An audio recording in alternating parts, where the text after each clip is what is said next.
السلام عليكم ورحمة الله وبركاته. الآن أقف على مسافة مرتفعة مباشرة. هذا هو دوار الخابورة، وهذه المنطقة اللي كانت عند النادي القديم. فقط أنا أنقل هذه الصورة لنداءات الاستغاثة التي وصلت طوال فترة الليل.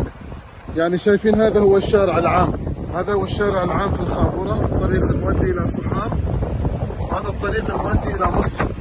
الجهود مبذولة من كافة القطاعات، خاصة من يعني دوريات شرطة عمان السلطانية، لكن ما نود أن نؤكد عليه أن ليس من السهولة الآن وصول أي جهة أو أي قطاع للمساندة، وخاصة في النداءات والبلاغات الكهرباء.